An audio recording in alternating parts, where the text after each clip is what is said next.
안녕하십니까. 최근민 선교사입니다. 선교사가 쓰는 선교학 개론, 선교지의 풍성한 경험들을 선교 이론에 담아보는, 선교 이론으로 정리해보는 선교학 교수의 강의가 아니라 필드 선교사의 선교학 개론. 오늘은 제8강 기독교와 타 종교 첫 번째 시간입니다. 선교사는 선교지에 가는 것이, 복음을 전하는 것이 가장 큰 목적입니다. 선교지에 가서 복음을 전하려면은 모든 선교지에는 그들의 기존 종교를 갖고 있습니다. 그래서 우리는 또 기독교의 복음을 갖고 들어가는 사람들입니다. 당연히 그들이 갖고 있는 종교와 저희들이 전하는 기독교의 복음이 충돌되게 되는 것입니다. 그래서 우리는 이 타종교에 대해서, 또 기독교가 무엇이 다른지, 또 종교는 무엇인지, 또 타종교를 이해하는 것도 필요합니다. 오늘 이 시간에는 기독교와 타종교 첫 번째 시간입니다. 먼저 전도에 대해서 생각해 보고자 합니다. 선교사는 가서 언어를 배우고 문화에 적응하면은 이제 복음을 전하기 시작합니다. 그런데 전도는 선포일까요? 그런데 구약에서는 많은 선지자들을 통해서, 하나님의 사람들을 통해서, 때로는 하나님 친히 하나님 말씀을 선포하셨습니다. 이스라엘에게 그랬고요. 그런데 이제 세례 신약에 와서는 세례 요한은 회개를 선포했고요. 천국이 이제 다가오기 때문에 회개하라고 그런 메시지를 선포했습니다. 그리고 예수님도 선포했습니다. 그런데 그 이후에는 제자들이 복음을 전할 때 선포했다는 단어들이 거의 나와 있지 않습니다. 사도 바울은 이 전도를 선포했다고 말하지 않고 설교하다, 가르치다, 설명하다, 그 다음에 증언하다, 때로는 말하다, 전도하다, 이런 내용으로 전도의 내용들을 설명해 주고 있습니다. 또한 사도 바울은 복음을 변호하고 확증했다고 말합니다. 변호하고 변증한 것입니다. 증명해서 그들에게 보여주었던 것입니다. 사도행전 8장 31절에서도 이디오피아 내시에게 성령님께서 빌립을 보냅니다. 빌립이 이디오피아 내시에 가서 그가 이사야서 53장 말씀을 읽고 있었지만은 깨닫지 못할 때 빌립은 이디오피아 내시에게 네가 읽는 것을 깨닫느냐 이렇게 물어봅니다. 그러니까 이디오피아 내시가 빌립에게 이렇게 대답합니다. 지도해 주는 사람이 없는데 어찌 제가 깨달을 수 있겠습니까? 전도는 이와 같습니다. 성령님의 인도하심을 통해서 전하는 일입니다. 그리고 깨닫게 해주는 일입니다. 그리고 지도해 주는 일입니다. 구약시대처럼 선포하고 소리 지르고요, 세례 요한처럼 소리 지르고 그런 개념의 전도가 아닙니다. 때로는 왜 그들이 갖고 있는, 그들이 믿고 있는 종교를 통해서 기독교를 공격하고 때로는 이단 종교로부터 공격당할 때 우리는 왜 기독교가 진리고 사실인지 변호하고 때로는 증명해야 할 때가 있습니다. 때로는 논쟁해야 할 때도 있어요. 그런데 이러한 변증은요, 중요한 것은 논쟁을 통해서 지성적 승리를 이루는 목적이 아닙니다. 우리가 아무리 논쟁을 통해서, 변론을 통해서 이기면 무슨 유익이 있겠습니까? 우리는 그런 변론을 통해서 이기는 자가 아니고요. 그들이 복음을 듣고 믿는데 이런 지성적 걸림돌들을 제거할 수 있도록 우리는 이해시키고 깨달을 수 있도록 도와주는 사람들이라는 것입니다. 선교를 할 때 선교사는 꼭 이런 태도가 필요합니다. 그래서 타종교를 무시하거나 타종교를 부정하거나 이런 것은 그 나라의 법적으로도 불법에 해당됩니다. 대부분 선교지에서는 그러다가는 체포될 수 있습니다. 우리는 그들의 종교를 이해하고 그들의 종교를 때로는 존중해주고, 그러나 그 종교 속에 있는 한계, 그 종교로는 구원받을 수 없는, 그 종교로는 죄사함을, 이 죄 문제를 해결할 수 없는, 이 영혼 구원의 문제를 해결할 수 없는, 그 종교로는 참되고 사신 하나님을 만날 수 없는 그 한계를 그들이 스스로 깨달을 수 있도록 돕는 것이 바로 선교사의 역할인 것이고요, 선교사의 자세여야 됩니다. 전도는 먼저 그들의 세계관을 이해해야 됩니다. 우리는 기독교 환경에서 자라서, 선교사들은 대부분 오랫동안 이제 하나님을 믿고 교회에서 오랫동안 생활을 한 사람들입니다. 기독교적인 가치관과 기독교적인 세계관을 가진 사람들이에요. 그런데 그들은 그렇습니까? 그렇지 않습니다. 어느 선교지는 불교에, 어느 선교지는 힌두에, 어느 선교지는 무슬림에, 그들에게는 종교가 아니라 삶으로 정착되어 있습니다. 그래서 그들이 세계관을 먼저 이해하는 것이 필요합니다. 또 그들이 왜 그런 종교를 믿고 있는지, 또 그들의 종교도 도대체 무엇을 믿고 있는지 우리는 살펴볼 필요가 있습니다. 그리고 그들에게 기독교가 갖고 있는 이 진리, 기독교가 갖고 있는 유일성을 그들에게 제시해 주어서 그들이 스스로 깨닫고 하나님 앞에 나올 수 있도록 하는 것이 선교사의 역할이 아닐까요? 어떻게 우리는 세계관을 바라보아야 할까요? 이 세계에는 크게 두 가지 세계관이 있습니다. 하나님 중심으로 생각하는 기독교적 세계관이 있고요, 나 중심, 사람 중심으로 생각하는 하나님을 믿지 않는 일반인들이 갖고 있는 이런 일반적인 세계관이 있습니다. 이 세계관이 너무나 꽉 막혀 있기 때문에 우리는 둘 사이에 정말 대화가 통하지 않는 것입니다. 하나님을 믿는 이들과 믿지 않는 이들에는 너무나 큰 장벽이 있습니다. 그러면 이 세계관과 종교관은 어떻게 형성될까요? 이것은 하루아침에 어떤 습득되는 것이 아닙니다. 오랫동안 시간이 흐르면서 그들의 전통과 그들의 문화를 통해서, 또는 교육 환경을 통해서 그들이 경험하게 되고 그런 지식을 습득하게 되고, 그들이 또 이런 시대적 배경을 통해서 적응함으로써 이런 세월이 흐르면서 하나하나 쌓여져 가는 이런 세계관들, 곧 가치, 정서, 신념, 이것들이 그들의 세계관을 만들어 가는 것입니다. 그래서 그들의 세계관대로 그들은 의사결정을 하고요, 그런 상황에서 기독교가 복음을 갖고 선교사들이 들어갈 때 그들은 자연적으로 새로운 이런 우리의 복음에 대해서 새로운 종교다, 그리고 그들의 기존 종교를 공격하는 종교다라고 생각해서 그들은 저항하는 것입니다. 세계관과 종교관에 영향을 주는 많은 요인들이 있습니다.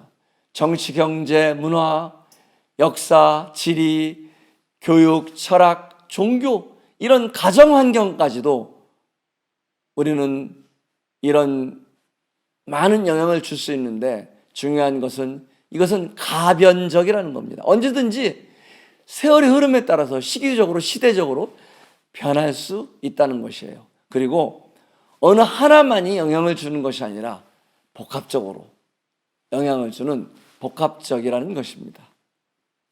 선교지에서 왜 전도하기가 어려울까요? 이 종교가 그들의 정치와 문화가 합쳐져 있다는 거예요. 섞여 있다는 겁니다. 그래서 정치인들이 종교를 이용하고 종교는 또 정치를 이용하고 그들의 문화 속에 종교가 들어가 있다는 거예요. 그래서 그들은 제가 섬기고 있는 네팔에서는 힌두를 그들은 종교라 생각하지 않고 문화라 생각합니다.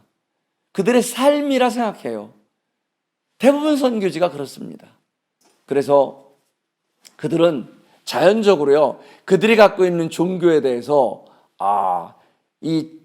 우리 민족의, 우리 국가의 종교다, 이런 자부심을 갖고 있습니다. 자존심을 갖고 있어요. 그래서 이런 복음을 들을 때 우리 기독교의 복음을 이 기독교 서양 종교다 이렇게 타부시합니다. 저희 네팔에서는 이 소고기 먹는 종교다. 왜냐하면 네팔의 소는 그들의 신이에요. 그들의 어머니의 신이에요. 그런데 그걸 잡아먹으니까 얼마나 기독교에 대한 저항감이 높겠습니까? 그리고 또한 이스라엘 종교다, 이런 이야기들을 많이 합니다. 이것들이 바로 어려운 부분들입니다. 또 정치 집단들은 교묘하게 이 종교를 활용합니다. 또 사회 집단들도 이런 종교를 통해서 결속력을 강화하고요, 그래서 스스로 종교를 이용하고 종교를 보호하고 종교를 그들이 아주 똘똘 뭉쳐서 갖고 있습니다. 그래서 선교지에서 전도가 어려운 것입니다. 하나님의 존재에 대해 사람들은 어떤 생각들을 갖고 있을까요? 어느 나라든 어느 선교지든 대부분 이런 유형들일 것입니다. 신이 어디 있느냐 하는 무신론자들, 때로는 불가지론, 알 수가 없다, 때로는 다신론. 네팔 같은 나라는 힌두의 다신교의 나라입니다. 어떤 분들은 범신론, 어떤 선교지는 자연신론, 이런 것들을 통해서 하나님의 존재를 그들은 생각합니다. 그런데 하나님을 믿기 싫어하는 속마음은 무엇일까요?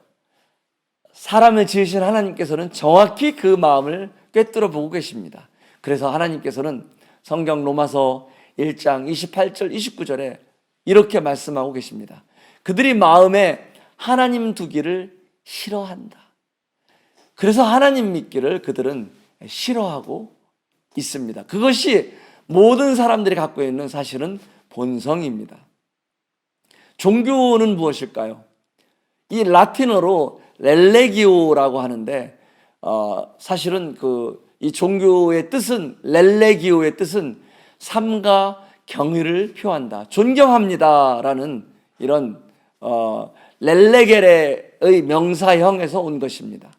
종교사회학자 중에 한 명인 이런 종교사회학을 저술한 막스 베버는 종교를 정의하는 것은 정말 어려운 일이다, 그만큼 복잡하고 다양한 일이라고 말하고 있습니다. 종교의 분류를 우리가 살펴볼 필요가 있습니다. 애니미즘, 이런 어떤 물이나 불이나 이런 자연, 이런 물에 정령이 있다고 믿는 이런 원시신앙입니다.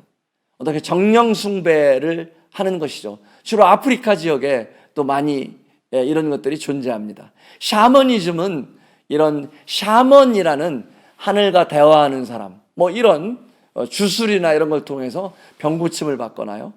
이 샤머니즘이 기독교와 혼합될 수 있죠. 아프리카 같은 선교지가 대표적인 그런 선교지입니다. 애니미즘과 샤머니즘과 크리스찬이 섞인 이런 특성, 혼합주의의 특성을 보이는 곳이 대표적으로 아프리카 선교지입니다. 아프리카는 사실 기독교가 들어간 지 아주 오래된 곳입니다. 그럼에도 이런 선교가 얼마나 중요합니까?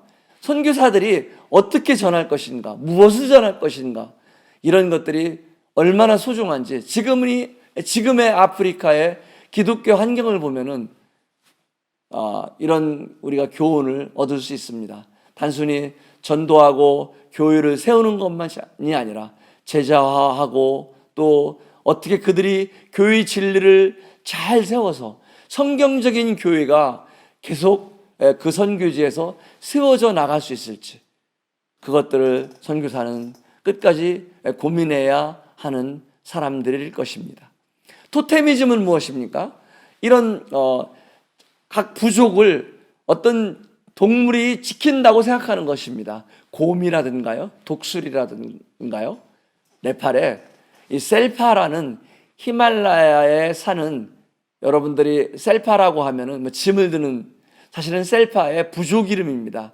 짐을 드는 일을 하는 것은 포터겠죠. 네, 그 포터의 일을 하는 셀파 종족들은요, 사람이 죽으면은 그들은 히말라야 산에 사는 사람들입니다.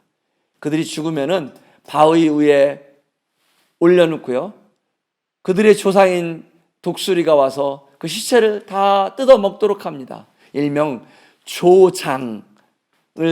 조장이 그들의 장례 예식입니다. 그들을 통해서 조상들에게 돌아간다고 생각하는 것입니다. 그것이 토테미즘입니다. 종교는 크게 원시 종교와 그 다음에 세계 종교로 나눌 수 있습니다. 원시 종교는 이런 민간 신앙입니다. 반면에 세계 종교는 이 시작된 나라를 초월해서 세계적으로 전파된, 그래서 세계 인구의 5% 이상이 믿고 있는 이런 종교를, 그리고 좀 더 그들의 교리가 체계화된 이런 부분들을 고려해서 이런 부분들에 해당되는 종교를 세계 종교라고 말하고 있습니다. 기독교와 이슬람교, 힌두교, 불교, 이런 것들이 대표적인 세계 종교가 되겠죠. 기독교는 약 2019년 자료가 보면은 25억 정도, 25억 3천만 정도입니다. 그래서 비율이 33%. 그런데 두 번째로 이슬람교가 이 18억 6천만, 그래서 약 세계 인구의 23.9%를 차지하고 있습니다만은, 지난 10년간 성장률을 참고해 보면은 이슬람교가 무려 53.2% 성장률을 보이고 있어서 굉장히 빠른 속도로 지난 10년 동안 성장하고 있는 종교임을 알 수 있습니다. 우리는 선교지에 나가면은요, 고민해야 하는 부분이 있습니다. 때로는 선교사도요, 고민이 될 때가 있어요. 왜 꼭 기독교여야 하는가? 그럼 다른 종교는? 우리는 이런 부분에서 많은 공격을 받습니다. 왜 기독교가 선교지에서 이런 많은 저항을 받을까요? 그것은 기독교만이 갖고 있는 종교적 특성이 있습니다. 첫 번째로 유일신을 믿는 종교이기 때문에 그렇습니다. 수많은 종교가 있지만은 유일신을 믿는 종교는 기독교와 유대교와 이슬람교, 곧 무슬림밖에 없습니다. 두 번째 저항을 많이 받는 이유는 우리는 유일한 구원주를 전하고 있습니다. 유일한 구원의 길을 전하고 있습니다. 그리고 타종교의 구원을 우리는 인정하지 않고 있습니다. 천하의 그 어느 누구도 다른 구원주를 하나님께서는 허락하지 않으셨다고 사도행전 4장 12절에서 말씀하시고, 내가 곧 길이요 진리요 생명이니 나로 말미암지 않고는 아버지께로 나아올 자가 없다고 요한복음 14장 6절에서 말씀하고 계십니다. 이것이 타종교들을 인정하지 않을 때 타종교들이 기독교를 배타적이다, 그리고 교만하다, 그리고 독선적이다, 이런 수많은 이유로 기독교를 공격하고 반대하는 이유입니다. 또 하나의 이유가 있습니다. 그것은 적극적인 전도 활동을 한다는 거예요. 기독교는 국경을 넘고 문화를 진입해서 복음을 전합니다. 이것이 그들에게 싫은 겁니다. 스스로 찾아서 원하는 사람만 믿기를 원하는데 기독교는 적극적으로 전도를 하기 때문에 이것이 미움을 받는, 저항을 받는 이유입니다. 그런데 사실 기독교가 저항을 받는 내적인 원인은 그것은 바로 우리의 싸움이 혈과 육에 있는 게 아니라 곧 사람과 사람의 싸움이 아니라 이 공중의 권세 잡은 자 사단과의 싸움인 영적 싸움이기 때문에 그런 것입니다. 기독교 박해 지수를 보면은 계속 지금 19년째 북한이 1위를 달리고 있습니다. 이 오픈도어라는 단체에서 기독교 박해 지수를 매년 발표하고 있는데 북한은 계속해서 기독교를 가장 받아들이지 않고 가장 핍박하고 있는 나라입니다. 이런 나라들이 계속해서 대부분 무슬림 국가들이 이 10위권에 해당됩니다. 이런 나라들이 계속해서 기독교 복음을 막고 있지만은 복음은 한 번도 멈춰본 적이 없습니다.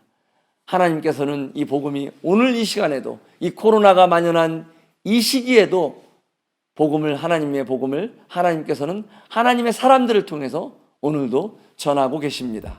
감사합니다.